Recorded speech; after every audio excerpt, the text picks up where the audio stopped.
kita mulai. Berhubung Dokter Setio juga udah standby, udah ada bersama kita semuanya. Nah, selamat malam semuanya. Kita mulai aja acaranya ya, biar teman-teman yang udah duluan juga lebih ini nggak nunggu kelamaan Siap. juga. Nanti biar teman-teman yang lain ini apa ngikutin aja. Tanpa basa-basi, saya langsung serahin ke Dokter Setio karena topik malam ini juga keren banget ya. Sel kanker bunuh diri. Nah, bunuh dirinya gimana caranya? Langsung kita dengarkan dari narasumber kita. Dok, waktu dan tempat saya persilakan. Terima kasih Pak Dani. Bismillahirrahmanirrahim. Assalamualaikum warahmatullahi wabarakatuh. Selamat sore, selamat malam, salam sejahtera untuk kita semua. Salam kebajikan buat kita bersama. Bapak, Ibu, teman-teman sekalian, ini adalah kesempatan yang diberikan oleh eh, Liveroot untuk Live Router semuanya. Tentunya adalah untuk kita bisa berdiskusi, untuk kita bisa ketemu. Dan tadi kalimat dari Pak Dani memang sangat kontroversi mungkin ya. Bagaimana mungkin sel kanker bisa bunuh diri? Sementara kita hampir semua apa namanya diselimuti ketakutan yang luar biasa. Kanker itu menakutkan sekali, kanker itu memprihatinkan, kanker itu melelahkan, kanker itu membuat habis semua. Nah, mudah-mudahan eh, tema malam hari ini, walaupun ini adalah pengulangan, kita pernah membahas mengenai kanker, tapi coba kita berpikir ulang. Saya ingin menyampaikan beberapa hal dari yang ada. Bagaimana mungkin sel kanker bisa bunuh diri? Ini jadi satu judul yang saya diskusikan dengan Liveroot, dengan NHI. Bagaimana mungkin kita punya kesempatan untuk bisa menyampaikan satu motivasi bahwa ada kesempatan buat siapapun untuk bangkit, untuk sembuh dari kankernya, untuk terbebas dari kanker kalau memang sudah terkena kanker. Walaupun saya secara pribadi selalu ingin jangan sampai ada orang yang terkena kanker. Selalu ingin bagaimana berusaha sekeras mungkin untuk tidak kena kanker. Bagaimana sekeras mungkin kita berusaha untuk mencegah supaya tidak terjadi kanker. Dari awal atau dari saat ini saya ingin menyampaikan apapun tindakan kita, sekali lagi, apapun tindakan kita yang kita lakukan untuk mencegah supaya kita tidak terjadi kanker, dan tindakan yang sama kita perlakukan pada orang yang sudah terkena kanker, maka hasilnya sama. Yang terkena kanker, kita doakan supaya terbebas dari sel kankernya. Yang ingin tidak terkena kanker tercapai. Sehingga ayo kita diskusikan bareng-bareng bagaimana membuat sel kanker bisa bunuh diri. Jangankan bicara metastasis, jangankan bicara mengenai penyebaran. Karena kalau sudah penyebaran, maka upayanya, ikhtiarnya akan jauh lebih sulit lagi. Ini data yang saya punya, kasus baru dan kasus kematian. Artinya, dari waktu ke waktu, orang yang terkena kanker itu selalu ada dan berkembang dan bertambah. Demikian juga dengan kematian. Ini berbagai negara, berbagai belahan bumi, termasuk berarti di Indonesia. Dan ketika dibedakan, ya, ini adalah, mohon maaf, ini adalah kedua seks, berarti kedua jenis kelamin, baik laki-laki maupun wanita. Bisa diperhatikan di sini bahwa kanker paru-paru itu, kanker paru-paru dan kanker payudara itu adalah yang tertinggi, baik di angka. Kalau jangan dilihat yang lain, kalau ini yang lain ini adalah pasti kumpulan banyak sekali kanker. Tapi kalau ngelihat dua ini, kanker payudara dan kanker paru-paru, ini tinggi sekali. Jadi catatan penting buat kita. pria wanita bisa dikategorikan sama. Hanya saja pada pria tidak ada payudara, pada wanita ada payudara. Angka kasus baru dan angka kematian. Kemudian kalau kita ngelihat lagi, dipisah. Ini pria dan wanita. Bisa dilihat di bagian atas. Di bagian bawah juga sama. Kanker paru-paru pada laki-laki maupun pria. Presentasenya tidak jauh berbeda Bapak Ibu teman-teman sekalian. 21%. 21%. Artinya ini adalah tantangan buat kita bareng-bareng. Sekali lagi ini adalah tantangan buat kita bareng-bareng buat semua. Jenis kanker hampir semua ada. Timbul lagi, timbul lagi, timbul lagi. Ini adalah salah satu tantangan berat buat kita. Pria wanita, ini kanker paru-parunya, kanker livernya. Pada laki-laki kanker prostat. Pada wanita payudara, payudara. Tapi kanker paru-paru tetap nomor 2. Jadi memang besar. Kemudian data di Indonesia, hampir semua provinsi meningkat yang terkena kanker. Data di Indonesia, laki-laki itu kecil sekali. 0,7, sementara wanita 2,9. Artinya wanita 4 kali lipat lebih terkena kanker di Indonesia. Kegemukan meningkat. Kenapa selalu saya berbicara kegemukan? Karena di kegemukan juga sama. Kita akan berhadapan dengan cancer, berhadapan dengan tumor. Meskipun di sini tertulis pseudotumor cerebri, tapi berarti kita berhadapan dengan cancer.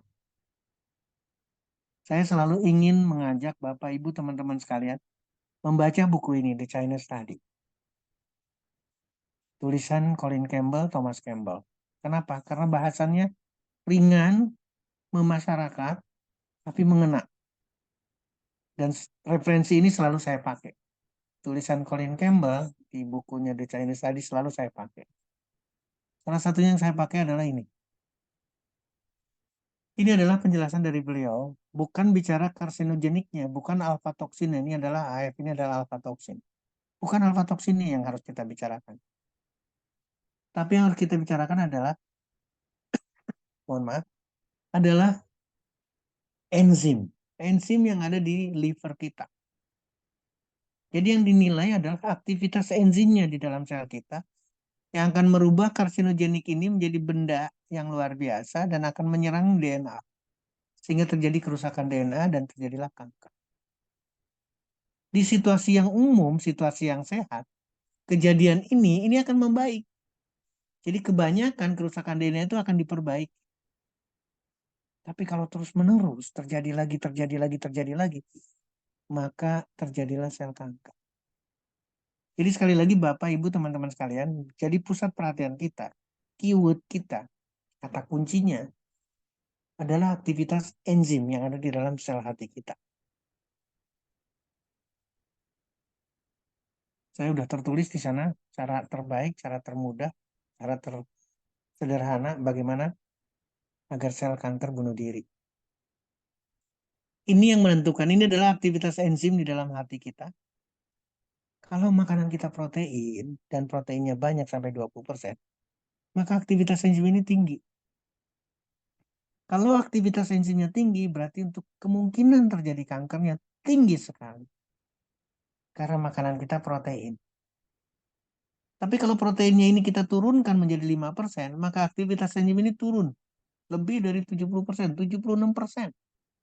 Menurunkan aktivitas enzim. Artinya menurunkan risiko kanker. Menekan perkembangan kanker. Kalimatnya bunuh diri. Kalau ditekan makanannya tidak ada, aktivitasnya tidak ada, berarti dia tidak akan tumbuh. Itulah bunuh diri. Pertanyaannya, Dok, proteinnya protein apa? Kalau proteinnya berasal dari hewan, maka ini resikonya ada di sini Bapak Ibu teman-teman sekalian. Kalau protein hewan ini diganti meskipun sama-sama 20% dengan buah dan sayur, maka resiko kankernya ada di sini. Resiko kanker yang turun berarti kemungkinan kanker akan mati, kemungkinan kanker akan bunuh diri itu jauh lebih mudah. Karena tidak dapat makanan. Kalau kita ngelihat dari sini, berarti makanan terlezat buat sel kanker adalah protein yang berasal dari hewan. Makanan yang tidak disukai oleh sel hewan adalah protein yang berasal dari buah dan sayuran. Apalagi kalau 20% ini bisa kita turunkan lagi sampai 5%. Maka risiko kanker akan jauh lebih rendah lagi. Maka kemungkinan kanker untuk bunuh diri akan lebih cepat lagi. Belum diapa-apakan. Belum dikasih apa-apa. Hanya diganti saja makanan. Fotosintesis dari Tuhan yang Maha Besar. Terjadilah buah dan sayur. Bapak Ibu boleh saya sampaikan. Buah dan sayur ini adalah makanan yang tidak disukai oleh sel kanker. Sekali lagi saya ulangi. Buah, sayur, biji-bijian, ubi-ubian, kacang-kacangan itu tidak disukai oleh sel kanker.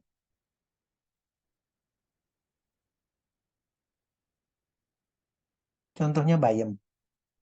Ternyata bayam itu adalah anti kanker. Saya tidak menyebut yang lain. Saya ingin fokus kalau seseorang yang terkena kanker kemudian rajin makan sayur bayam, berarti rajin makan anti kanker. Dan tidak ada protein hewannya di dalam bayam. Yang ada adalah protein nabati. Ketimun. Ternyata anti kanker. Sederhana, bayam dan ketimun tidak ada istimewanya, tapi mempunyai anti kanker.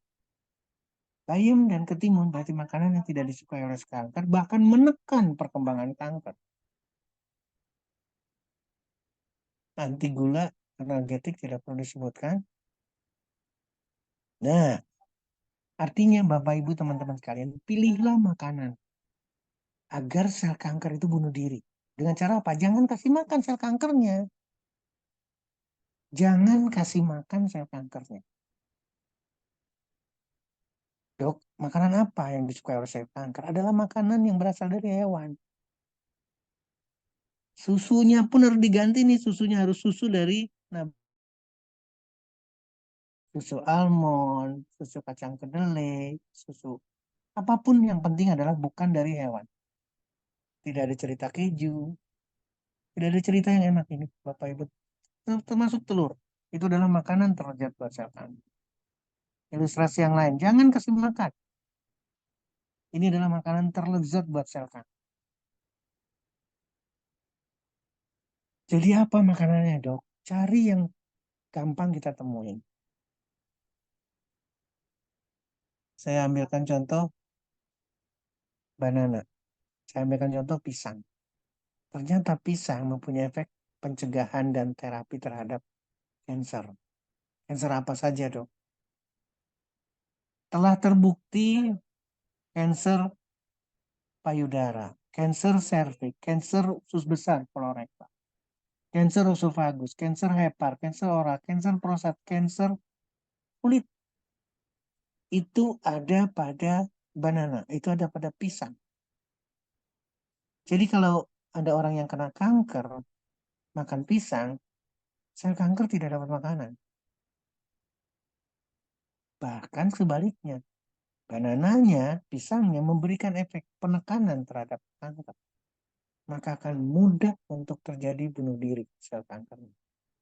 Tidak perlu diapa-apain. Kita belum bicara resci, belum bicara antioksidan, belum bicara nikotinamid, belum.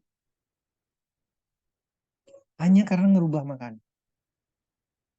Kasihkan pisang, kasihkan pepaya, kasihkan apa yang sekarang ketemu di rumah kita. Yang gampang. Jangan bicara mahal, jangan bicara susah, no. Apapun buahnya. Apapun buah yang kita suka. Oh, sekarang katakanlah sekarang lagi banyak durian. Silakan. Yakinkan di sana tidak disukai oleh sel kanker. Karena nabati proteinnya, bukan hewan. Antioksidan aktivitas dari banana berarti mempunyai efek anti cancer. Jelas-jelas mempunyai efek anti cancer. Mangga. Di sini bicaranya bijinya. Mangga. Jangan makan bijinya ya nggak enak banget. Makan aja mangganya. Tapi yakinkan mampu melawan cancer. Ini satu binatang, satu percobaan pada binatang tentunya. Bagaimana mangga atau biji mangga itu mampu menekan proliferasi sel kanker. Berarti menekan betul-betul pertumbuhan kanker. Mampu menekan oksidatif. Bahkan estrogennya, IR ini adalah pemeriksaan untuk melihat dia sensitif tidak dengan estrogennya. Itu pun ditekan. Bahkan kematian ditingkatkan, kematian sel kanker ditingkatkan dengan mangga. Maka kita akan dapatkan sel kanker bunuh diri dengan sendirinya, tidak perlu belum bicara apa-apa. Jadi apa yang sekarang kita bicarakan sampai saat ini adalah menekan makanan, sel kanker. Sekali lagi, menekan jangan sampai sel kanker dapat makanan. Itu udah geleyengan. Bila perlu dia akan bunuh diri. Sudah membuat satu atmosfer, suasana dalam tubuh seseorang yang kena kanker itu untuk tidak tumbuh, untuk tidak berkembang. Maka disinilah peran kita sekarang. Ketika sudah tidak dapat makanan, ketika sudah mulai lemah, hajar dengan produk. Hajar dengan sesuatu yang benar-benar spesifik. Mempunyai kekuatan anti cancer. Sekarang kekuatan anti cancer yang kita bicara. Maka seiring dengan tadi, saya hanya bicara bayam, ketimun, banana, kemudian mangga. Maka di sini ada 13 kandungan. Dari mulai acar berry semua, guava berarti buah lagi, gooseberry, cranberry semua adalah satu materi yang sama. Tapi dikemas untuk melawan kansernya. Jadi sudah lemah tidak dikasih makan, sekarang lawan dengan anti kansernya. Karena walaupun bagaimana akan menekan pertumbuhan dan perkembangan kanker. Ini yang ada, acai berry, bilberry, cranberry, gooseberry. Kita lihat, kita cari, Bapak Ibu teman-teman sekalian. Saya dapat literaturnya, saya dapat tulisan-tulisannya. Ini adalah acai berry, ternyata banyak sekali literaturnya. Banyak keuntungan yang diperoleh ketika kita mendapatkan eh, satu produk yang mengandung acai berry. Salah satunya adalah mampu melawan kanker karena mempunyai efek anti kanker. Acai berry. Bagaimana dengan bilberry? Antosianin yang ada di bilberry betul-betul akan langsung ke oxidative stress yang disebabkan oleh kanker. Ini adalah bilberry cancer. Selain berry yang lain. Selain Punica granatum. Acai berry tadi sudah disebutkan. Memang spesifik akan ada manfaat terhadap kanker. Jadi sudah geleyengan, sudah tidak bisa berkembang. Diajar lagi dengan produk yang mengandung bilberry, yang mengandung acai berry. Ini literatur lagi. Cranberries untuk cancer. Bapak Ibu, seluruh komponen bayangkan. Kalau kita melihat seperti di sini, ini kita nggak ada keraguan sama sekali. Seluruh komponen kehidupan cancer ataupun masalah-masalah cancer ini akan dibunuh dengan cranberry. Kematian akan diinduksi, berarti akan cepat mati. Sel cycle-nya betul-betul dihambat, transduksinya dihambat, oksidasinya ditekan habis, inflamasinya ditekan. Untuk terjadi migrasi saja, itu tidak boleh terjadi. Untuk terjadi perkembangan tidak boleh. Yang hidup tidak boleh ada sel kanker. Itulah fungsi daripada cranberry. Penelitian tadi. Terakhir, ini adalah amla. Amla itu adalah goji berry. Wow, kita lihat di sini ada anti cancer, anti cancer, anti cancer. Kalau di sini daunnya, ini adalah buahnya. Anti cancer, anti cancer. Bapak Ibu teman-teman sekalian. Satu produk yang mengandung berry. Itulah resi. Itulah produk yang disiapkan oleh Live Roots. NHI. Resi. Apa sih di dalamnya? Di dalamnya adalah antosianin. Seperti yang tadi disampaikan. Bilberry, semua mengandung antosianin. Dan ketika kita bandingkan dengan stroberi, 10 gram ini, sebanding dengan 50 kilo. 10 gram antosianin sebanding dengan 5 kilo blackcurrant, kalau di sini strawberry, atau 29 kilo anggur. Strawberry, blackberry, anggur, semuanya mempunyai efek menekan kanker karena mengandung antosianin.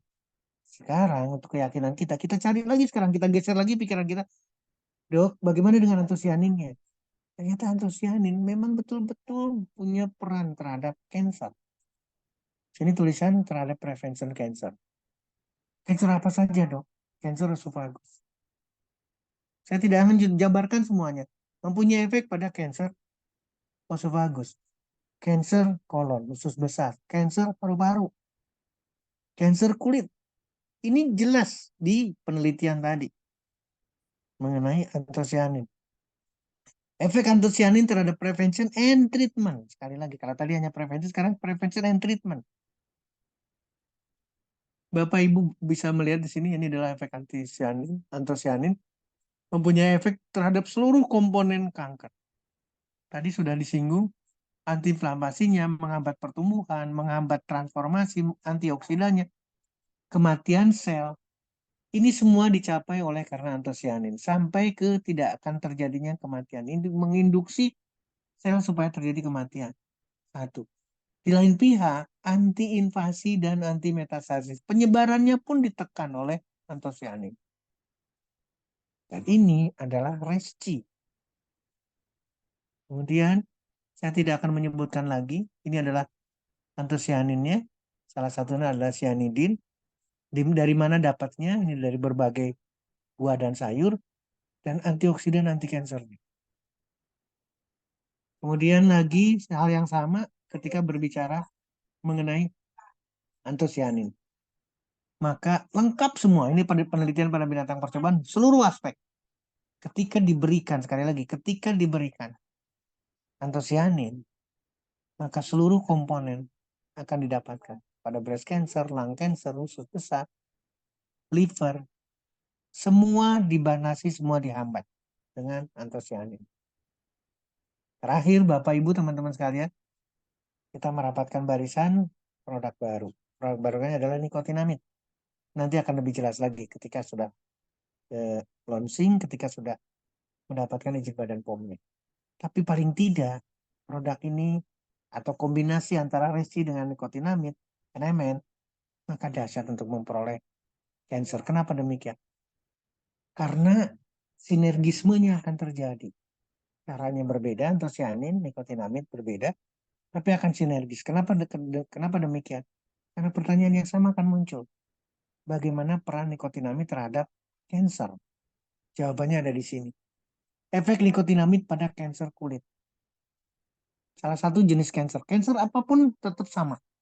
Mau kulit, mau prostat, mau payudara, mau serviks, mau apapun kankernya sama. Mau leukemia sama.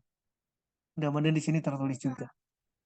Ini satu berbagai penelitian yang melihat betul-betul efektivitas daripada nikotinamid. Kemudian hal yang sama berbicara mengenai penelitian mengenai nikotinamid. Kemungkinan mekanisme dari kanker dari nikotinamid. Ini penjelasan yang lain lagi, Bapak Ibu teman-teman sekalian. Inilah peran daripada nikotinamid. Karena nanti akan dirubah. Terjadilah kematian daripada sel kanker. Ini yang ditekan Bapak Ibu. Tadinya cuma satu, tidak ada katakanlah, kemudian akan banyak. Nah, kalau diberikan nikotinamid maka onkogenesis ini akan dihambat. Ini adalah tanda dihambat. Akan terjadi otofagi. Kalau otofagi terjadi, maka onkogenesis, perkembangan dari kanker akan sangat dihambat. Inilah peran nikotinamid. Inilah peran dari nikotinamid. ATP adalah energi ditingkatkan. Antioksidan atau sebagai antioksidan akan menekan radikal bebas. ROS itu adalah radikal bebasnya. Akan menekan oksidatif stres yang disebabkan oleh kanker. Inilah peran dari nikotinamid. Peran dari nikotinamid terhadap kanker, chemoprevention dan terapi. Ini berbarengan dengan penelitian yang lain. Ini kanker pada kulit, penelitiannya banyak sekali Bapak Ibu. Jadi nggak usah ada kekhawatiran. Berbagai penelitian memanfaatkan nikotinamid. Ini adalah referensi para penelitinya. Kemudian pada kulit, hal sama pada urinary bladder, kandung kemih, tumor pada kandung kemih, nikotinamid, tumor pada paru-paru, tumor pada liver, leukemia. Nah, ini salah satunya. Leukemia pun bisa diselesaikan. Kanker pada ginjal, kanker pada yang lain. Saya kira itu.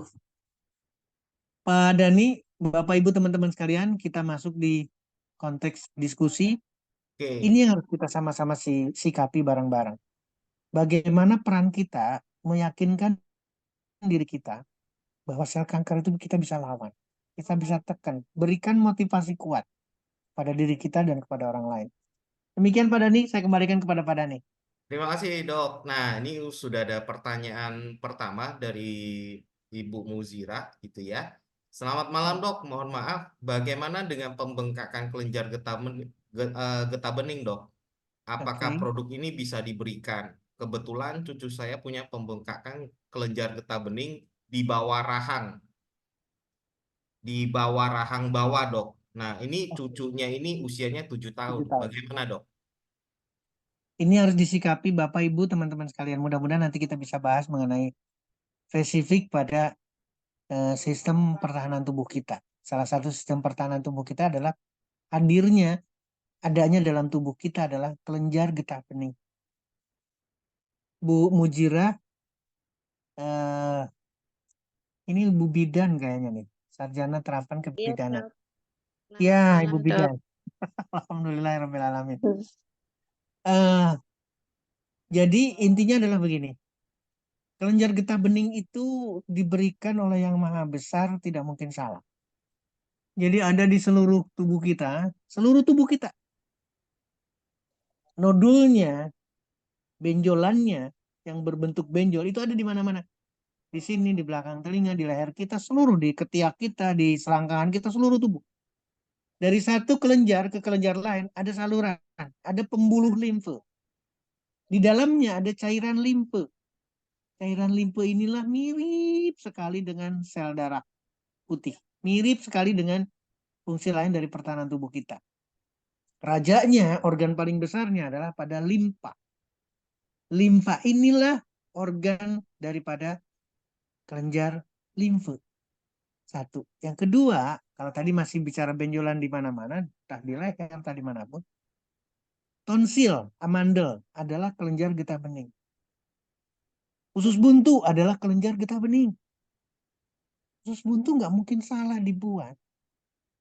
Amandel tidak mungkin salah dibuat sama Yang Maha Besar. Jadi artinya apa? Ketika kelenjar getah bening itu membesar, berarti tubuh kita atau tubuh si kecil, si cucu kita ini, itu sedang bekerja, sedang berantem dengan musuh. Sekali lagi, sedang berantem dengan musuh. Jadi kita jangan panik duluan. Belum belum apa-apa panik, belum apa-apa dan seterusnya. Jadi kita harus mensikapinya adalah kalau ada kelenjar getah bening, perhatikan dulu karena dia bisa membesar ketika sedang berperang. Mohon maaf, kalau sudah flu-nya nggak sembuh-sembuh ini udah 7 tahun nih, batuknya juga sering lagi, ke rumah sakit lagi, ke rumah sakit lagi. Itu lain persoalan, berarti benar-benar diperiksa. Pembesaran kelenjar getah beningnya ini adalah pembesaran kelenjar getah bening yang fisiologis, yang normal karena sedang ada perlawanan, atau memang sudah berubah, atau sudah kalah. Kalau sudah kalah ceritanya udah beda, barulah di sana perlu bantuan. Nah sekarang untuk kasus khusus kebetulan sebagai usia 7 tahun dan sudah bisa menelan, saya yakin 7 tahun sudah bisa menelan, maka sudah bisa memanfaatkan resi. Resi mengandung buah, resi mengandung antioksidan, resin mengandung antosianin, resin mengandung anti peradangan, anti bengkak di dalamnya. Maka manfaatkan resi dulu, jangan yang lain dulu. Manfaatkan resi satu semprotan katakanlah rutin, bisa 2, 3, 4, 5 kali silakan. sambil dilihat bagaimana perkembangan atau perubahan daripada kelenjar getah bening yang membesar itu. Mungkin itu sementara dari saya. Bu Mujira, saya kembalikan kepada Iya, Pak Dani dan Bu ya, Mujira. Dok. Terima kasih. Terima kasih, Dok, atas arahannya. Terima kasih Ibu.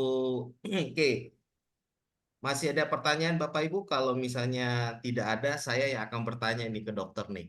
Ada titipan pertanyaan nih dari teman. Nah, Dok, bagaimana perkembangan terbaru dalam terapi gen untuk kanker? Nah, apakah pengobatan ini bisa lebih terarah dan efektif? Maksudnya seperti apa nih, Dok? Pertanyaan dari teman saya ini. Eh, jadi gini, artinya adalah satu, kita sudah mulai berbicara tuh kalau udah balik ke medis itu adalah kemoterapi. Kemoterapi yang spesifik semua. Jadi targeted namanya. Dikhususkan target ke sana. Bapak, Ibu, teman-teman sekalian, satu metode, satu cara. Apalagi bicaranya adalah pasti medis. Dalam pengertian adalah medis dengan segala penelitiannya, dengan segala eh, resiko-resiko yang ditekan sedemikian rupa supaya mendapatkan satu sisi keamanannya, itu sudah dilakukan. Tapi mohon maaf sekali lagi Pak Dani, saya mohon maaf. Saya ingin sekali lagi, coba kita pikirkan baik-baik apa yang kita diskusikan sekarang. Saya hanya meminta yang terkena kanker untuk merubah makan dulu. Ya, sekarang bisa dibayangkan ada satu metode bagus banget metodenya. Kemoterapinya bagus sekali. Sampai ke tingkat gen.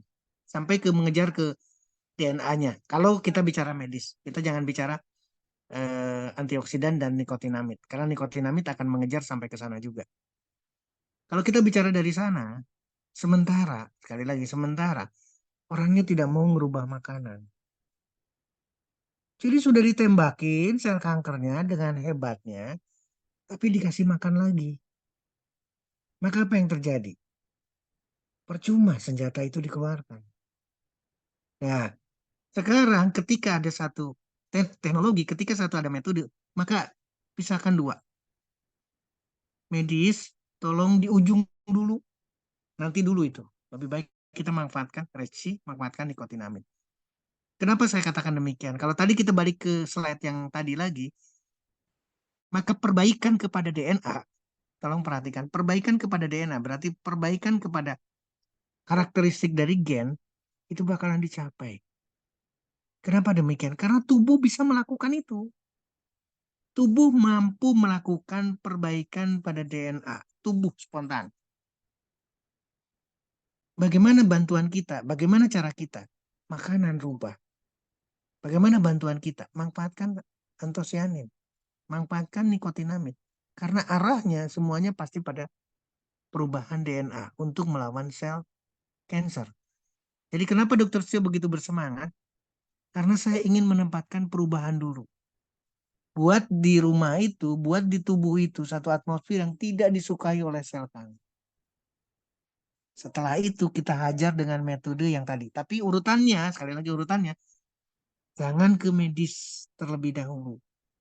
Sekali lagi, kenapa demikian? Karena tetap penelitian sama. Keamanan dan sebagainya sudah dilakukan. Kita balik, kita balik ke natural sekarang. Apakah natural tidak melakukan penelitian? Pasti melakukan penelitian. Tapi jauh lebih aman. Karena alami. Antosianin adalah alami. Antioksidan yang ada di buah adalah alami. Nikotinamid hal yang sama. Bisa diperoleh secara alami. Maka ketika kita mengkombinasikan ini, yang dipertanyakan oleh Pak Dani akan dicapai dengan jauh lebih efektif dan boleh dilakukan oleh kita. Sekali lagi, boleh dilakukan oleh siapa saja. Tidak dengan rumah sakitnya, tidak dengan pendekatan yang jauh lebih istimewa.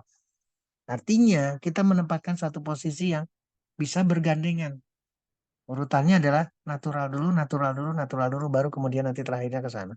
Demikian Pak Dani, mudah-mudahan menjawab apa yang dipertanyakan sama Pak Dani. Ya, Kalau tidak, saya terima kembalikan kasih lagi. dok. Nah, terkait masalah yang kanker ini dengan judul kita pada malam ini, kanker, apa sel kanker bunuh diri. Nah, yang saya nangkap dari pembicaraan tadi itu adalah satu dengan perubahan pola hidup yang sehat, dengan makan makanan yang istilahnya bukan protein hewani, gitu Mhm. ya.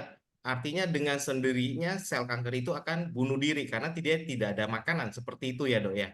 Betul, betul Pak Dani. Nah, mau nanya nih dok, ini mungkin pertanyaan yang sangat awam ya. Untuk TBC dengan kanker paru-paru itu sama atau bagaimana gitu dok? Sangat berbeda. Jadi Hmm. kita membayangkan kondisi yang TBC itu dengan perdarahannya, ada batuk darah dan lain sebagainya. Kanker juga hal yang sama, kadang-kadang disertai dengan kerusakan jaringan sampai terjadi perdarahan. TBC berarti memang ada bakteri yang masuk dalam tubuh kita yaitu TBC, tuberkulosis. Dan yang terkena adalah paru-paru, makanya disebut tuberkulosis paru-paru.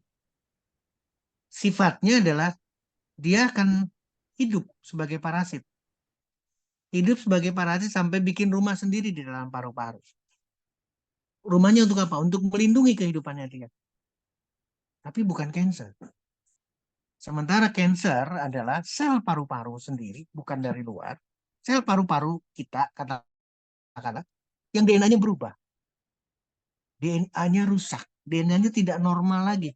Ketika DNA ini tidak normal, maka sifatnya juga tidak akan normal. Contoh, ketika sifatnya membelah diri. Kalau sel normal membelah diri dari satu menjadi dua, dua menjadi empat. Iramanya enak. Dan itu dibutuhkan dan dia akan membelah atau dia akan berkembang, berubah katakanlah. Itu dengan konteks yang sesuai dengan kebutuhan kita, kebutuhan tubuh. Tapi kalau sel kanker dengan DNA yang sudah rusak, DNA-nya sudah tidak terkontrol lagi, maka pembelahannya juga dahsyat. Tidak perlu, bukan tidak perlu, artinya tidak menggubris lagi kontrol tubuhnya. Tubuhnya perlu cuma 5, dia bisa membelah ribuan. Tubuhnya perlu 100, dia bisa membelah ribuan. Dalam konteks, dalam hitungan waktu singkat saja dia akan lebih banyak. Maka yang terjadi apa? Benjolan. Akan muncul tumor. Itulah sel kanker. Karena memang berubah. Demikian juga dengan makanan. Kalau sel biasa makanan cukup 1 porsi, sel kanker nggak bisa 1 porsi. Dia minta 5, 10, 12, dan seterusnya. Berlipat-lipat. Bahkan pembuluh darah saja. Sel kanker akan minta pembuluh darah sendiri khusus untuk memberikan nutrisi makanannya. Yang disebut sebagai neovaskularisasi. Akan minta pembuluh darah, akan minta jalan tol sendiri khusus ke tempatnya kanker itu. Itulah sel kanker. Jadi balik lagi, kalau kita masih ngasih makanan kepada sel kanker, maka pertumbuhannya akan jauh lebih dahsyat. Tapi kalau kita berusaha, kalau kalimat saya selalu mengistilahkan puasa. Kalau kita mempuasakan diri kita, berarti mempuasakan sel kanker. Bapak, Ibu, teman-teman sekalian, tidak ada satu orang pun yang puasa terus mati gitu. Nggak ada cerita itu. Puasa itu pasti sehat. Sehat untuk tubuh kita, tapi tidak sehat untuk sel kanker. Jadi yang kita bicarakan tadi, yang disampaikan sama Pak Dani, tidak makan protein hewan, berarti puasa tidak makan protein hewan. Ketika kita melakukan itu, diganti proteinnya dari ubi, dari kacang, dari biji, dari sayuran, dari buah-buahan, maka sel kanker nggak dapat protein itu. Dan dia akan bunuh diri. Demikian, Pak Dani. Mudah-mudahan akan memberikan satu Terima keleluasan kasih kita dok. untuk berdiskusi lagi. Siap. Nah, ada lagi pertanyaan begini dok. Ini kebetulan saya juga ada dari titipan lagi pertanyaannya. Pertanyaan begini dok. Kanker paru-paru, kanker kulit, dan kanker-kanker yang lainnya pada dasarnya Oke. itu selnya sama, sel kankernya itu sama, atau bagaimana? Atau cuman hanya karena di bagian organ tubuh ya, di paru-paru makanya dibilang kanker paru-paru, Kanker paru-paru. kulit dia dibilang kanker kulit. Nah, sebenarnya dasar selnya ini semua sama atau bagaimana dok? Kalau kita ngelihat pertumbuhan kita dari mulai konsepsi, sel sperma ketemu dengan sel telur, pembelahan, kromosom bersatu, dan seterusnya, maka dari awal sebetulnya adalah sama. Tapi kalau sudah terbentuk organisasi, tangannya sudah terbentuk, paru-parunya sudah ada, livernya sudah ada, kulitnya sudah terbentuk sempurna, maka sel satu dengan sel lain berbeda. Sel kulit dengan sekian lapisnya dari mulai stratum basale sampai stratum korneumnya sampai kotoran kulitnya, ini berbeda dengan sel tulang, berbeda dengan sel jantung, berbeda dengan sel paru-paru, berbeda dengan sel ginjal. Sehingga apa yang terjadi?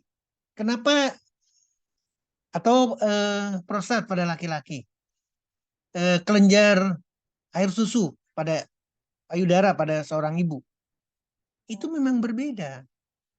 Pertanyaan yang paling pas adalah kalau kita boleh sama-sama menyusun pertanyaan, bukan ingin mencari jawaban dulu.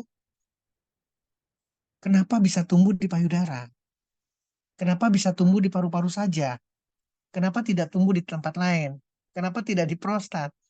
Kenapa tidak di kulit dan seterusnya? Kenapa saya nyatakan? Kenapa kita harus ngumpulin pertanyaan?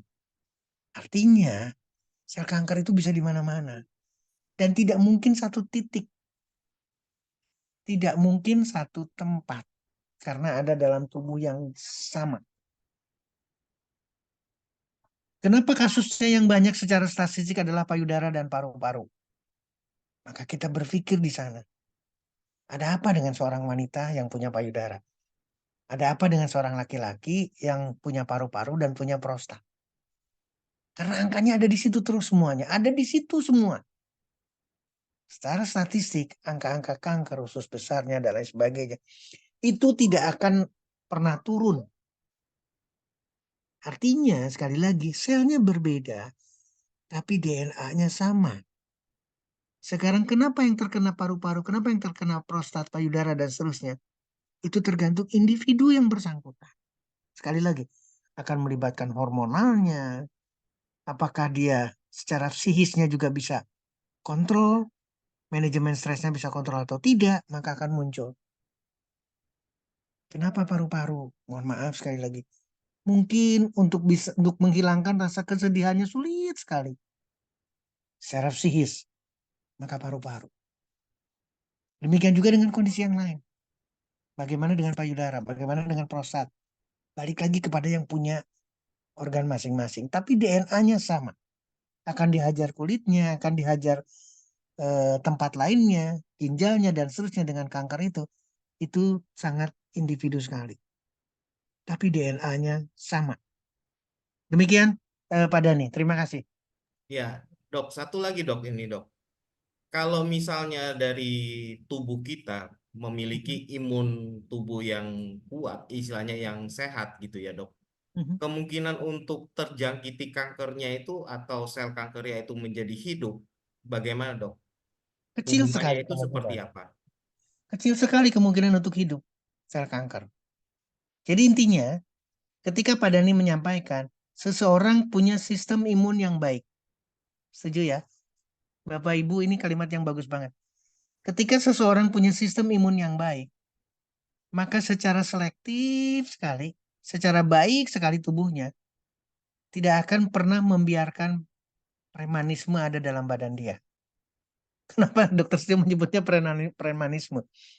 Karena sel kanker itu mirip dengan preman. Dia nggak peduli kepada orang lain. Dia sesukanya, dia akan tumbuh dan dia akan membesar, dia akan bikin sesuatu sesukanya dia. Jadi, kalau orang itu punya sistem imun yang baik, maka kemungkinan kecil terkena kanker. Dok, bisa nggak ada lagi kalimat yang lebih meyakinkan? Saya akan tambahkan. Bila seseorang mempunyai sistem imun yang baik, maka saya punya keyakinan sistem lain pun baik. Artinya, sistem hormonnya tidak terganggu. Maka resiko kanker akan kecil lagi.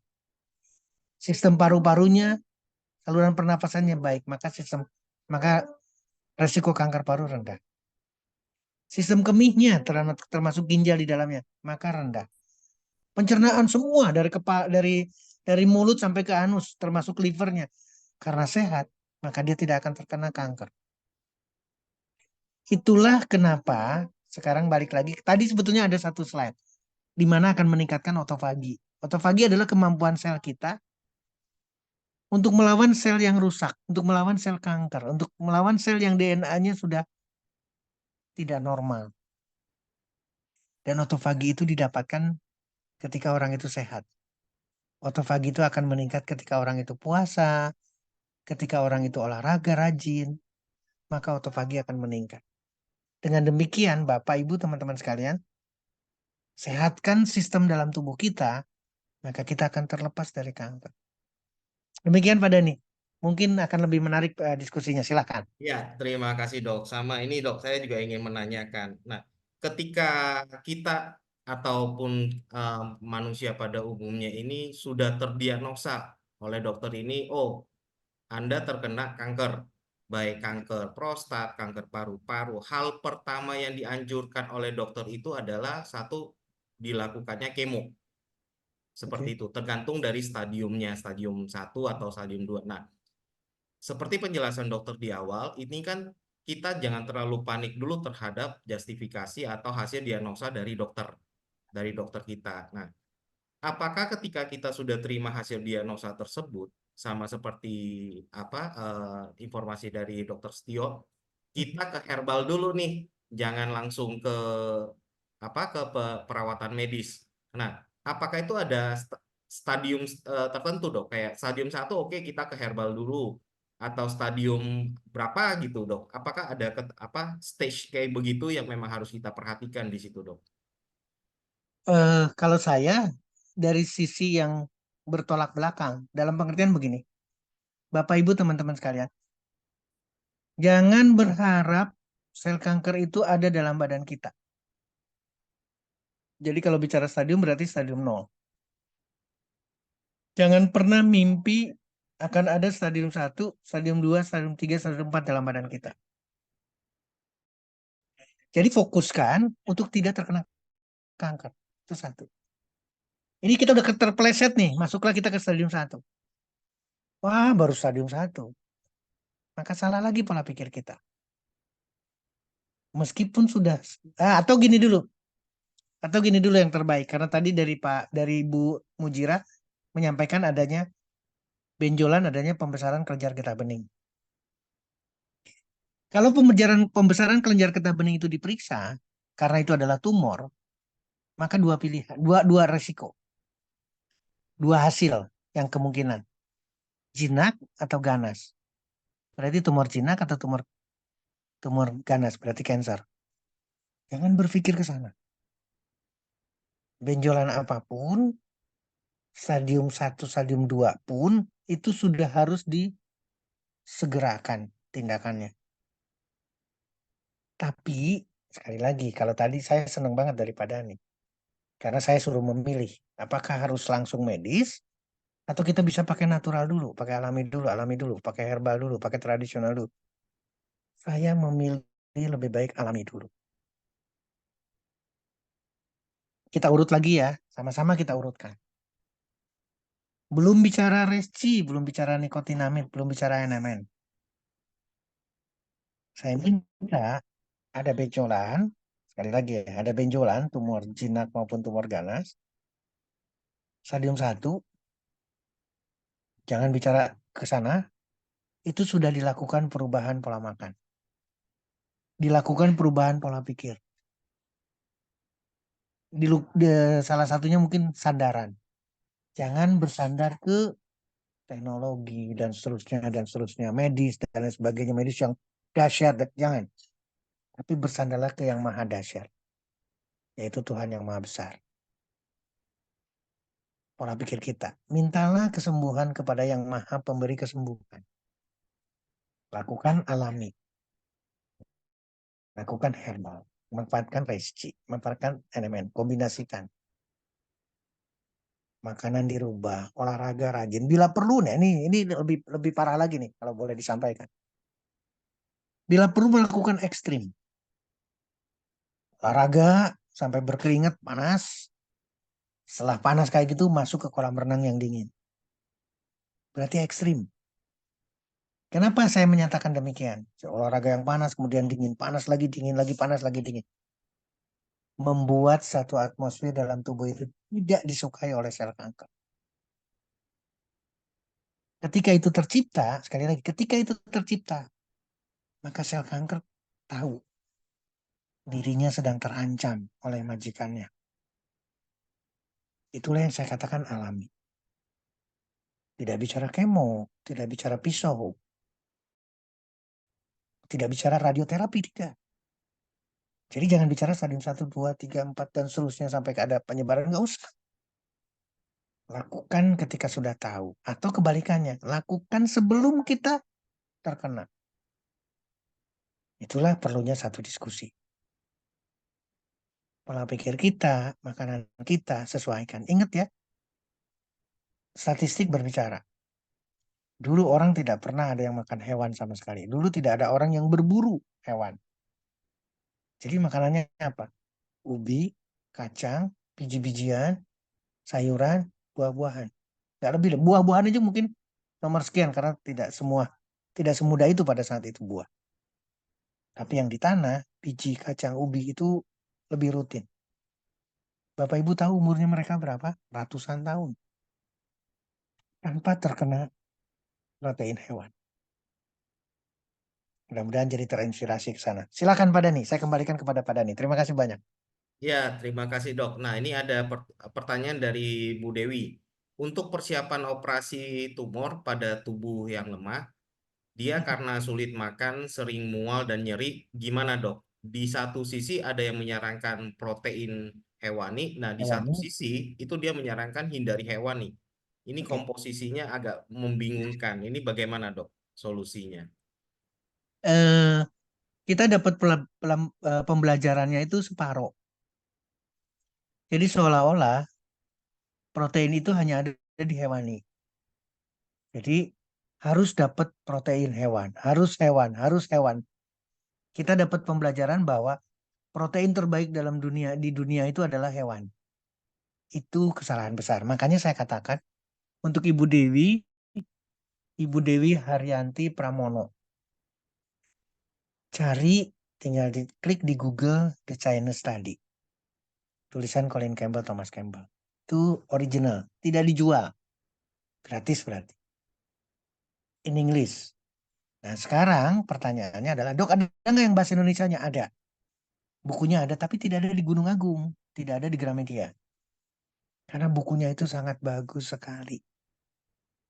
Untuk menjawab ini pertanyaan dari Bu Dewi, hewani atau nabati, di sana dikupas dengan baik, sederhana banget. Judul bukunya adalah, jadi aneh, originalnya adalah The China Study, tinggal klik nanti di Google, maka akan ketemu di Shopee, akan ketemu di Tokped, akan ketemu di marketplace yang lain. Rahasia Sehat Orang Cina. Jadi aneh, judulnya nyeleneh, aneh, tapi bukunya sama. Itu 425 halaman originalnya, dengan lebih dari 750 referensi di belakangnya. Jadi artinya, di sisi lain ada yang sarankan hindari hewani. Lebih baik jangan mengikuti si A, jangan mengikuti si B, jangan mengikuti Dokter Setio juga, tapi justru baca buku itu. Karena Colin Campbell adalah ahli protein, Colin Campbell adalah penasehat senator Amerika, dan Colin Campbell meneliti bukan cuma daratan Cina, jangan salah. Judulnya The Chinese Study. Apalagi judul bahasa Indonesia jadi aneh banget. Tapi beliau mendapatkan supply, mendapatkan sumbangsi, foundationnya itu menyeluruh seluruh dunia. Jadi seluruh daratan termasuk Indonesia dibahas di sana. Jadi melibatkan Filipina, Indonesia, dan lain sebagainya, atau Kalimantan. Itu melibatkan penelitian mengenai seluruh kondisi sakit. Salah satunya adalah cancer. Jadi untuk persiapan tumor, untuk operasi, ini kalau memang betul-betul pada jatuhnya operasi, saya sebetulnya tidak menyarankan operasi. Apalagi lemah seperti ini. Saya ingin kasus ini justru berikan jus buah sebanyak mungkin. Sampai mencret dia, berikan lagi, sampai bangkit. Sampai status klinis umumnya, keadaan umumnya itu membaik. Setelah membaik, saya tidak ingin menyerahkan ke tempat ruang, ke kamar operasi. Saya lebih menyerahkan ke, ayo kita berusaha lebih tinggi lagi. Dari makanan saja. Dari makanan aja sel kankernya sudah akan berubah banyak. Mungkin itu sementara untuk Ibu Dewi. Saya serahkan kepada Pak Dani. Pak Dani, terima kasih. Ya, terima kasih dok. Ini ada seru banget. Ini pertanyaannya lewat Japri semuanya nih dok kayaknya nih, bukan di forum. Nah, jadi begini dok. Eh, Contoh si A dia sudah divonis menderita kanker paru-paru, let's say. Nah, dia stadium 3. Dia sudah divonis stadium 3. Akan tetapi si A ini memutuskan dia tidak akan melakukan perawatan ataupun secara medis Oke. ya, dengan Ya. kemo, dengan segala macam. Apakah mungkin dok, si A ini menerapkan satu pola hidupnya dia rubah total, yang boleh dibilang sebagai makanannya itu vegetarian. Satu itu. Kedua, dia hanya mengkonsumsi suplemen-suplemen tertentu yang juga herbal. Nah, Mhm. dengan juga tiga dengan olahraga. Oke. Apakah ini akan memberikan dampak tubuhnya untuk menjadi sembuh atau istilahnya sel kanker itu berkurang? Mhm. Apakah potensi ke arah sana itu ada dok? Atau mungkin karena sebagian orang beranggapan, oh herbal ini lama, lebih cepat medis ya kan? Karena begitu udah kemo segala macam, itu kayaknya ada perbaikan seperti itu dok. Nah ini agak sedikit bertentangan dalam hal ini. Nah ini ada pertanyaan, bagaimana oke saya stop semuanya secara medis saya stop, tapi saya beralih lebih pola hidup sama makanan herbal. Bagaimana itu dok? Eh, ini pertanyaannya adalah seolah-olah minta garansi. Ya, sekarang saya balikan lagi. Kita kita berdiskusi terbuka, benar-benar terbuka. Kita berbicara sekarang garansi. Apakah stadium 3 dengan tindakan medis akan diberikan garansi? Tidak. Apakah stadium 1, stadium 2 dengan tindakan medis, entah itu surgery-nya, entah itu nanti ditindaklanjuti dengan kemo, ditindaklanjuti dengan radioterapi dan seterusnya, apakah ada garansi? No. Ayo kita melihat, ayo kita melihat saya 61 tahun, pasti punya teman yang terkena kanker juga. Jumlahnya tidak satu dua, banyak pasti. Pertanyaan saya atau pertanyaan kita sama-sama. Apakah dia sudah dioperasi? Sudah. Apakah dia sudah diberikan kemo? Sudah. Apakah dia sudah di radioterapi? Sudah. Hasilnya meninggal. Itu real, Pak. Jadi sekarang meninggal, tidak meninggal, apa kita bicaranya? Kuasa Tuhan itu ada di dalamnya semua. Makanya saya balikan sekali. Ini adalah pilihan. Mau jalurnya adalah yang tadi, merubah pola pikir, merubah makanan, olahraga, herbal, suplemen, semuanya antioksidan, semuanya anti cancer, atau yang kita bicarakan pertama, sama. Saya dengan Pak Dhani, siapa lagi di sini, siapapun yang hadir di sini, akan menuju ke kematian sama. Kapannya ditentukan Maha Kuasa, bukan kita. Tapi bagaimana kita menuju ke titik kematian adalah perjalanan kita masing-masing. Contoh sekarang, di hadapan saya ada rendang. Di hadapan saya ada makanan enak. Tapi di hadapan saya juga ada ketimun. Di hadapan saya juga ada daun yang rasanya nggak ada rasa enak-enaknya sama sekali. Saya harus memilih. Apakah dua-duanya saya konsumsi? Apakah satu saya konsumsi? Seperti yang tadi disampaikan sama Pak Dhani. Dia akan memilih vegan, monggo silakan. Ketika itu pilihan, nggak usah mundur lagi. Karena makanya dari awal saya nyatakan, bersandarlah kepada yang maha besar. Bukan meminta jaminan. Minta jaminanlah kepada yang maha memberikan jaminan. Jadi, kalau buat saya sekarang, saya akan dampingi. Sekali lagi, saya akan dampingi. Siapapun saya akan dampingi, ayo. Saya akan memilih untuk tidak surgery. Saya tidak memilih untuk kemo. Saya tidak memilih untuk radioterapi. Lakukan yang lain. Karena cerita itu sudah terlalu panjang. Bapak, Ibu, teman-teman sekalian terlalu panjang. Kalau boleh saya ambil kesimpulan, lihat aja sekarang datanya. Cancer tambah banyak. Kenapa? Karena promosi yang kita diskusikan sekarang kurang sekali. Nggak ada yang bantuin tukang sayur pada nih. Pada ini ada yang mempromosikan tukang sayur nggak yang lagi Setuju, lewat. setuju, Beli tomat, beli tomat, beli tomat. Nggak ada sama sekali yang bantuin itu. setuju. Jadi artinya memang lemah untuk mempromosikan supaya agar orang sehat. Itu lemah banget. Seperti yang tadi, pada ini yang ambil satu kesimpulan tadi. Dok, kalau pertahanan tubuh kita bagus, kita bisa terhindar atau tidak? Makanya jawaban saya 100%. Jadi tugas kita adalah menyehatkan badan kita, bukan berbicara di sakit kankernya saja. Karena bismillah, kita masing-masing punya doa. Kalau kita sehatkan badan kita, termasuk cancer juga akan jauh. Nah, sekarang balik lagi, dia sudah sekian rupa nih cancernya. Bisa nggak? Bisa. 100%. Saya akan dampingi dia. Ada satu kasus di rumah sakit Siloam TB Simatupang. Jam 11 malam saya dihubungi. Cancer payudara. Sudah, saya lupa, 23 hari di rumah sakit TB Simatupang. Trombosit tinggal 10.000. 10.000 bayangkan. Tubuhnya sudah merah semua dengan perdarahan. Ketika saya datang, saya bilang, kena matahari nggak? Enggak. Bisa nggak keluar dari matahari? Nggak berani. Bisa nggak keluar dari rumah sakit? Nggak berani. Karena besok harus di kemo lagi. Sampai kapan? Harus nunggu 10 hari lagi dok kemo. Saya tunggu lagi 10 hari lagi. Apa yang terjadi sama yang bersangkutan? Kondisi fisiknya, kondisi klinisnya tetap sama. Walaupun sudah di kemo lagi untuk 10 hari.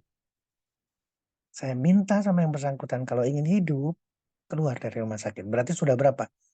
30 hari lebih. 32 hari. Keluar dari rumah sakit dan apa yang dia lakukan? Dia ketemu lagi dengan orang yang tadi cerita vegetarian. Diberikan jus, diberikan buah, diberikan jus, diberikan buah yang dia sukai. Selamat kehidupannya. Dia hidup lagi, dia normal lagi, dia tidak kena. Dia hilang semua kansernya. Payudara. Jadi ini yang ingin satu cerita, real yang saya alami. Di lain pihak ceritanya mengenaskan lagi. Adik sepupu sendiri, kanker prostat. Sulit sekali untuk menerima natural. Sulit sekali untuk herbal, suplemen, dan sebagainya sulit. Di rumah sakit RSCM, sudah di kemo, sudah radiasi, kemo, radiasi, dan seterusnya, kanker prostatnya. Menyebar kemana-mana. Sampai ke tulang, sampai ke otak. Gak bisa. Meskipun sudah diberikan suntikan dengan morfinnya, dengan eh, apa namanya, dengan pompa untuk menghilangkan rasa sakit, akhirnya meninggalkan kita semua. Jadi sekali lagi, stadium berapapun, lakukan yang sama. Ketika kita melakukan yang sama, makanya saya katakan, jangan mengikuti apa yang saya sampaikan. Cari referensi lagi, yang salah satunya referensinya adalah buku The Chinese Study atau buku Andrew Will, judulnya Spontaneous Healing. Itu pun sama. Maka kita akan mendapatkan satu keyakinan kuat. Demikian pada nih. Mungkin Ya, akan bisa nambah. Terima kasih. terima kasih dok, penjelasannya luar biasa. Ini ada pertanyaan dari Bu Juliani. Malam dok, apakah pasien perempuan lebih banyak daripada laki-laki? Ada hubungannya dengan asupan sinar matahari. Oke. Perempuan lebih sering takut hitam, sehingga mendapatkan suplai sinar yang minim. Kadar vitamin D-nya juga sangat minim. Apa ada korelasinya dok? 100% Pak. 100% ada korelasi yang jelas ke sana.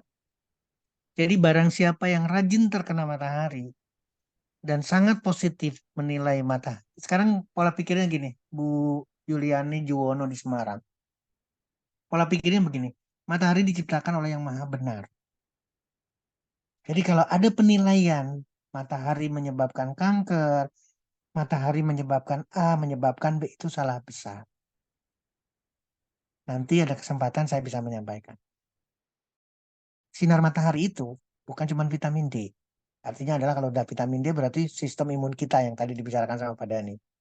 Ya, matahari itu dengan kita berjemur, bahkan berjemurnya sampai mandi keringat, itu berat badan turun. Berjemur sampai mandi keringat, tekanan darah turun. Berjemur sampai mandi keringat, persendian kita sehat. Otak kita sehat. Berjemur sambil melihat, kacamata didorong, sambil melihat matahari, berarti mata kita, katarak kita, glaukoma kita, apalagi visus kita, itu jauh lebih membaik. Cancer. Dengan berjemur matahari, resiko kanker itu turun banyak sekali. Bukan menyebabkan kanker kulit. Jadi dok, yang namanya melasma, yang namanya hiperpigmentasi, flek, dan lain sebagainya itu bukan matahari. Bukan. Gak mungkin Tuhan menciptakan matahari hanya untuk hal yang sepele jadi flek dalam kulit seorang wanita. No, gak mungkin banget. Unsur lain, hormonalnya, makanannya, membuat hiperpigmentasi. Matahari tidak. Dok, jam berapa matahari harus dimanfaatkan? Kapan saja, karena Tuhan menciptakan, menghadirkan matahari dari mulai terbenam, sampai nanti terbit, sampai terbenam lagi. Bukan jam hitungannya, mau kapanpun kita bisa menikmati matahari. Jadi, sekarang balik lagi, ini yang jelas. Kalau Bu Juliani berbicara mengenai matahari saja, tingkah yang laku yang lain juga sama. Bukan cuma matahari. Contoh nih, contoh mohon maaf nih. Indonesia tadi udah datanya ada. Di Indonesia tuh 4 kali lipat lebih wanita. Dan mohon maaf, cenderung wanita itu tidak merokok. Berarti tidak seolah-olah tidak menikmati nikotin dari tembakau. Ini kesalahan besar. Nanti dicek. Dan Pak Dhani juga bukan ngecek, siapa aja boleh ngecek. Kadar nikotin di dalam tomat. Ternyata gede banget. Kadar nikotin itu bukan cuma di daun tembakau, Bapak Ibu teman-teman sekalian. Di sayuran, di buah, di kentang, itu ada nikotin. Jadi persoalannya adalah bukan orang ini merokok atau tidak merokok, bukan. Balik lagi sekarang. Wanita punya paru-paru, laki-laki punya paru-paru. Wanita tidak merokok, laki-laki merokok. Tapi angka kankernya tadi saya sudah tunjukkan. Sama-sama 21%. Jadi artinya apa? Bukan itu persoalannya, adalah protein hewan. Barang siapa yang rajin makan protein hewan, maka aktivitas enzim akan jauh lebih tinggi dan resiko untuk kanker akan jauh lebih tinggi. Tadi Pak Dhani mengisyaratkan imun sistemnya lemah, maka resiko kanker. Berjemur akan jadi booster terhadap sistem imun. Itu real. Makin sering kita terpapar matahari, makin dapat. Jadi usahakan selalu terpapar matahari. Meskipun hanya dalam beberapa menit. Tapi usahakan juga suatu saat benar-benar sampai mandi keringat. Mau berapa sekarang? Seminggu sekali, seminggu 2 kali, seminggu 3 kali sampai mandi keringat. Itu akan dahsyat. Racun semua dikeluarkan. Asam urat dibuang. Paru-paru dibantu. Urin atau ginjal dibantu dengan berkeringat. Maka sehat badannya. Demikian Pak Dhani, jadi lebar kemana-mana. Terima kasih. Terima kasih dok. Ini ada pertanyaan nih dari Bu Dewi lagi. Pertanyaannya ada 2. Yang pertama, kalau kita makan sayuran, ini dimasak atau mentah? Yang pertanyaan keduanya, apakah benar minum teh benalu itu dapat memperkecil tumor atau kanker, dok? Yang pertama, sekali lagi yang pertama, sebentar, dari Bu Dewi, apa makan sayur dimasak? Yang terbaik itu adalah tidak dimasak. Kenapa tidak dimasak? Karena tidak dirubah. Karena tidak diperlakukan apa-apa. Ingat, daun, buah, dan seterusnya diciptakan oleh yang maha benar, tidak mungkin salah. Sudah tercipta nih, sekali lagi, sudah tercipta nih sayur, tapi kemudian dimasukkan ke penggorengan. Dikasih A, B, C, D sampai terasa enak. Maka itu turun. Manfaat, kandungan di dalamnya turun luar biasa. Dan kita ketika makan sayur, kita ngukur lagi nggak kandungannya? Tidak. Beda dengan pabrikan.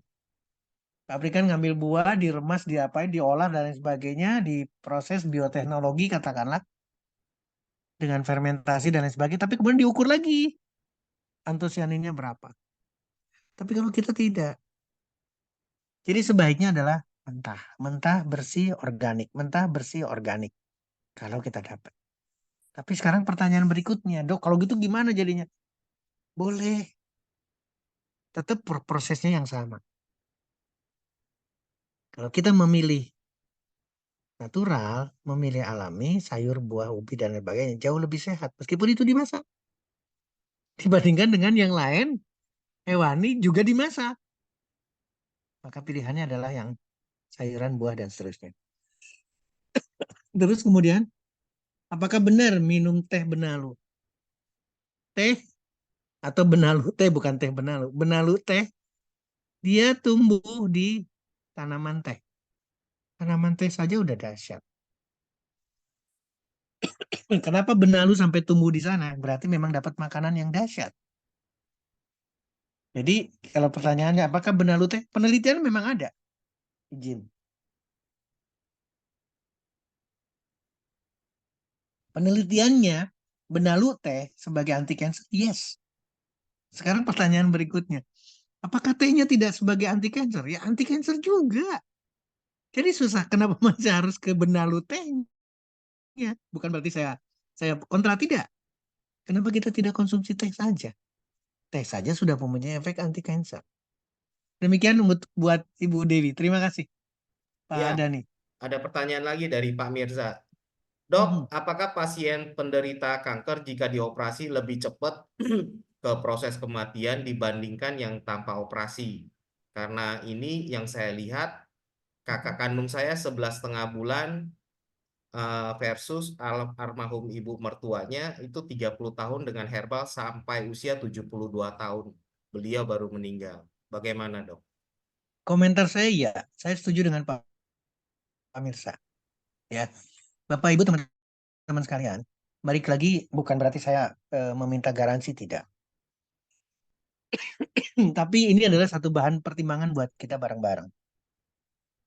Sekali lagi, entah itu operasi, entah itu kemo, entah itu tindakan medis yang lain, ingat konsekuensinya ada. Iya, Pak Dok. Iku aku ke Konsekuensinya, melu-melu herbal. Herbal life ngono kuwi lho. Ya lagi zoo. Cuman sinyal kadang aneh kadang orang no. makasih. Eh, boleh diulang lagi, tindakan operasi, tindakan kemo, tindakan radiasi, penelitiannya panjang, sisi keamanan seperti yang tadi saya sampaikan juga sama, banyak sekali yang dipertimbangkan, tapi batasannya jelas. Artinya, tidak ada akan memberikan suatu jaminan keberhasilan. Tidak sama sekali. Balik lagi ke kasusnya Pak Mirsa. Sudah dioperasi, tapi pola makannya sama. Sel kanker meskipun sudah dioperasi, di institutnya, di primernya, di tempatnya, jangan salah. Kita tidak akan pernah tahu atau siapapun tidak akan pernah tahu sudah ada di tempat lain. Maka kematian bukan karena operasinya. Saya tidak setuju juga kalau menyalahkan operasinya. Tapi karena kankernya akan berubah banyak. Akan tumbuh lebih agresif lagi. Itu real. Makanya percepatan kejadiannya 11,5 dengan 30 tahun. Ini masih mending 11,5. Ada yang lebih cepat dari sana. Meskipun sudah operasi, sudah kemo, sudah radiasi. Artinya balik lagi konsekuensinya. Ketika tidak dilakukan tindakan medis, operasinya dan seterusnya, asalkan keyakinan, asalkan ketingkat pasrahan kita kepada Yang Maha Penyembuh, asalkan ikhtiar kita keras, maka sama. Kesembuhan, umurnya dan lain sebagainya itu bukan urusan kita. Demikian juga dengan keberhasilannya, balik lagi kan. Kalau kita mau lebih bijaksana, keberhasilan pun bukan urusan kita. Tapi karena ketingkat pasrahan kita, permintaan kita, doa kita, usaha kita keras, maka akan dapat. sampai 72 tahun. Mungkin bisa lebih dari sana. Jadi sekali lagi balik lagi, Dok, apakah pasien-pasien di dokter lebih cepat? Eh, boleh katakan yes, terus terang. Meskipun stadium 1, mungkin stadium 2. Jangan bicara 3-4. Kalau 3-4 sudah tidak berbicara, mungkin tidak bicara operasi lagi, bicaranya kemo dan radiasi. Tapi sama risikonya. Jadi saya akan tetap memposisikan lebih baik memilih balik lagi ke natural, alami. Manfaatkan produk yang mempunyai efek anti cancer, anti tumor, dan seterusnya. Demikian Pak Dani untuk Pak Mirza Zulfikar. Ya, terima kasih. Makin malam makin seru nih. Nah, pertanyaan kocak sedikit nih, Dok. Bagaimana kita antisipasi untuk kanker dompet, Dok? Ada solusinya, Dok. Setelah kalau misalnya imun imun kita kuat atau gimana gitu, Dok. Bercanda ini, Dok. Biar kita Jadi lebih gak terlalu tegang malam ini kayaknya ya, pembahasan. kita balik lagi ke posisi semula. Artinya adalah tadi saya sudah menyampaikan, untungnya saya sudah menyampaikan, cancer itu capek, cancer itu lelah, cancer itu habis-habisan.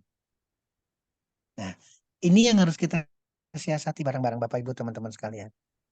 Ketika kita berorientasi dengan medis, habis semuanya dan kita tidak akan balik.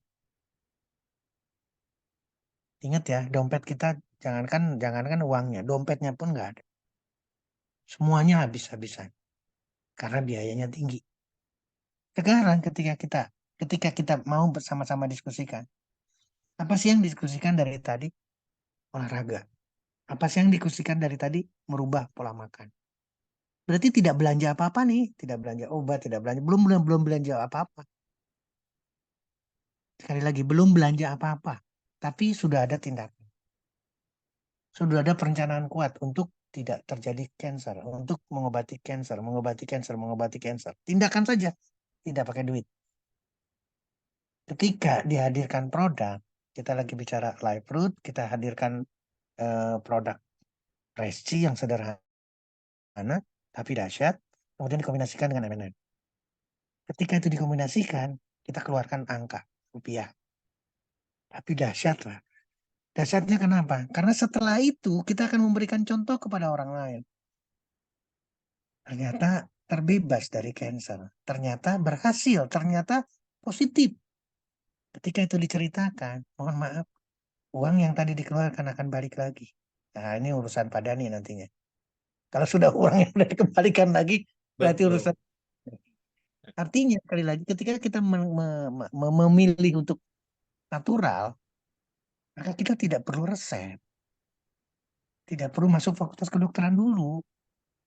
Tidak perlu harus jadi ahli A, B, C, D, termasuk ahli kanker. Nggak usah. Hanya ingin berbicara, hanya ingin menyampaikan pengalaman saya, pengalaman Ibu Yuli misalkan, dengan, jadi saya lupa putranya, seperti apa, diceritakan kepada orang lain, dan yang tadi itu, belanjanya iya, tapi uangnya bisa kembali. Mudah-mudahan itu jadi inspirasi buat kita. Terima Oke, kasih. Dok. Ini ada pertanyaan dari Pak Mirza. Untuk nikotinamid NMN ini katanya salah satu keefektifannya itu adalah perbaikan pada DNA. Nah, untuk konsumsinya sebaiknya itu berapa kali, Dok? Dan berapa kapsul? Kalau misalnya untuk apa kayak perawatannya, pencegahan itu bagaimana, Dok? Saya tidak ingin menyinggung detail dulu, karena ini pasti nanti akan jadi cerita seru ketika sudah Badan POM keluar. Perencanaan yang di NHI atau Live Fruit adalah 6.000 dan 12.000. Sekarang antara Pak Mirza, sama-sama laki-laki nih, Pak Mirza, Pak Dhani, dan saya, itu punya postur, punya kondisi fisik, dan lain sebagainya yang berbeda.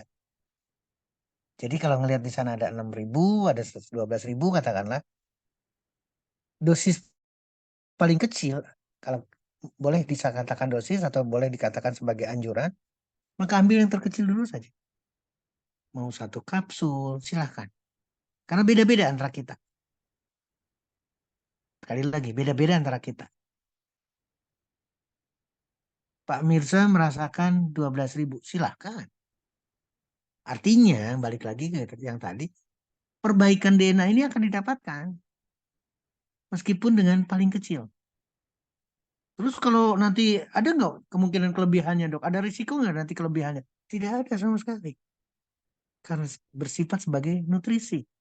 Bersifat sebagai nutrisi ke tingkat, bukan cuma tingkat sel, bahkan tingkat ke DNA. Karena perbaikannya pada DNA-nya. Nah, konteks inilah yang harus dijabarkan.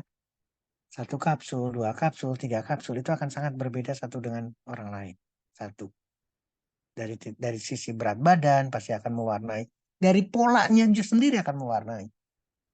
Maka untuk sekali lagi untuk perawatan katakanlah cukup manfaatkan yang paling rendah.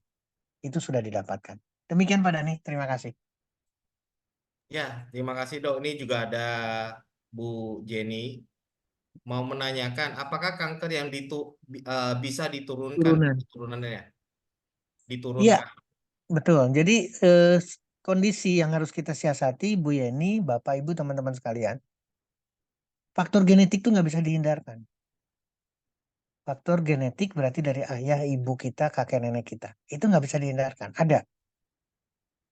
Kalau kita sudah punya resiko, saya misalkan, saya punya mami terkena kanker usus besar.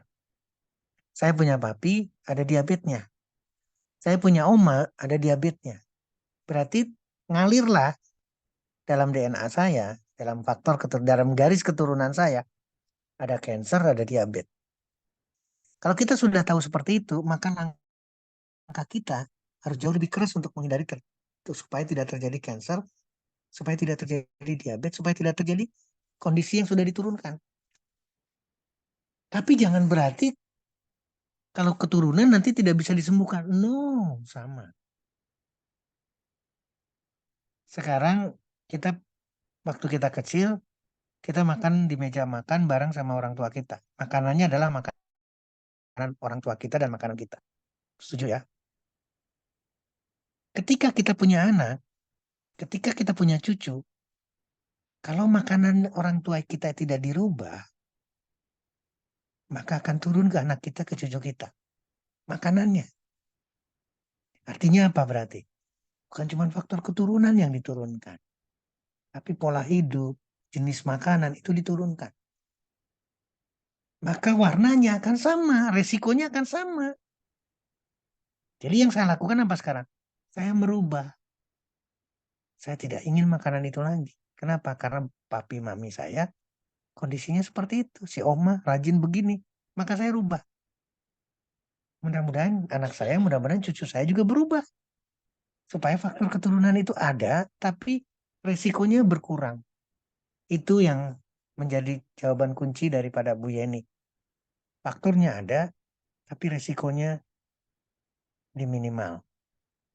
Demikian Pak Dhani, terima kasih. Ya, terima kasih dok. Masih ada yang mau ditanyakan Bapak Ibu? Ini seru nih ya, mulai dari kanker dompet segala macam.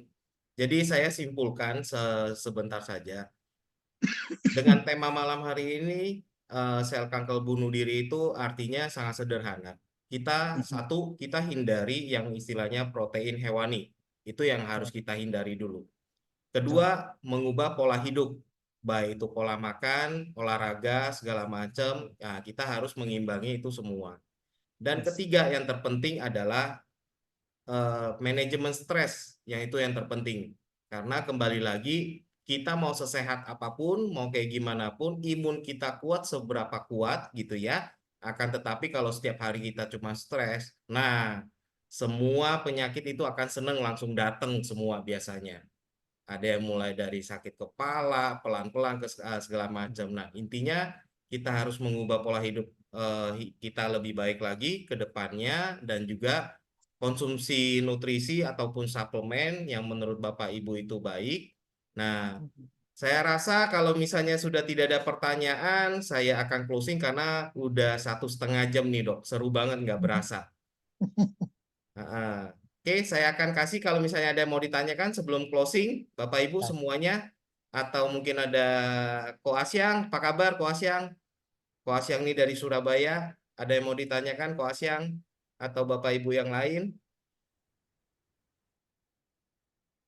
Oke, kalau misalnya tidak ada, Terima kasih atas waktunya semua, Bapak Ibu. Terima kasih Dok, udah menemani kita Sama-sama. malam hari ini. Dan saya sampaikan kepada Bapak Ibu semuanya, eh, jangan lewatkan premier dalam bulan ini podcast dengan Dr. Setio. Pembahasannya cukup seru. Nantikan Amin, amin. podcastnya berikutnya dan juga seminar berikutnya. Selamat malam, sukses untuk kita semuanya. Selamat malam. Assalamualaikum warahmatullahi wabarakatuh. Sampai ketemu. Terima kasih Pak Dani. Bapak Ya. Ibu.